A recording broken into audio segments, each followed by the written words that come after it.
मुंबई में 1993 में बम धमाका हुआ था, जिसमें गैंगस्टर अबू सलेम ने अहम भूमिका निभाई थी और बहुत लोगों की जानें गई थी। उसी केस के सिलसिले में अबू सलेम जो है प्रत्यर्पण करके मुंबई लाया गया था और वह जेल में बंद है। बॉम्बे हाई कोर्ट ने कहा है कि 93 के मुंबई बम धमाके के मामले में दोषी गैंगस्टर अबू सलेम ने पुर्तगाल के प्रत्यर्पण की शर्तों के तहत 25 साल की कैद पूरी नहीं की है। अदालत ने सलेम को अंतरिम राहत देने से इनकार कर दिया।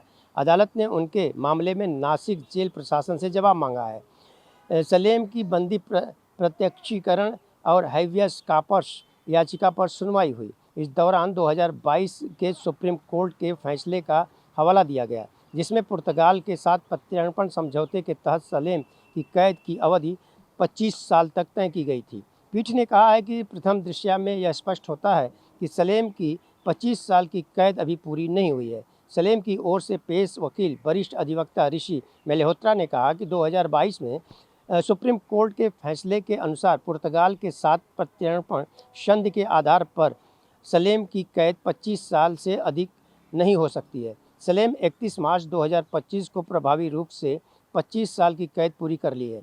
उन्होंने कहा है कि सलीम ने नवंबर 2005 से सितंबर 2017 के बीच एक विचाराधीन कैदी के रूप में लगभग 12 साल और फरवरी 2015 से दिसंबर 2024 के बीच दोषी के रूप में लगभग 10 साल में जेल बिताए हैं और उनके अच्छे व्यवहार के लिए 3 साल और 16 दिनों की सज़ा में छूट और पुर्तगाल की हिरासत में बिताए समय के लिए सुप्रीम कोर्ट द्वारा दी गई 1 महीने की क्रेडिट को जोड़ दें तो सलेम ने 25 साल पूरे कर लिए हैं।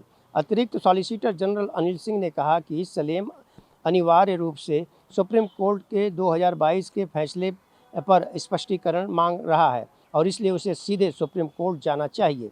पीठ ने कहा है कि हमारा मानना है कि याचिकाकर्ता की गिरफ्तारी की तारीख अक्टूबर 2005 है और इसके अनुसार 2025 साल पूरे होने में बाकी अभी है। इससे ये अनुमान लगाया जा सकता है कि अबू सलेम जो गैंगस्टर था, देखा जाए तो 1993 में बम धमाके में अहम भूमिका निभाई थी और आरडीएक्स पहुंचाने में भी उसका हाथ था और इसी को देखते हुए उसको जो है प्रत्यर्पण किया गया था और उसके बाद वह नासिक के जेल में सज़ा काट रहा है।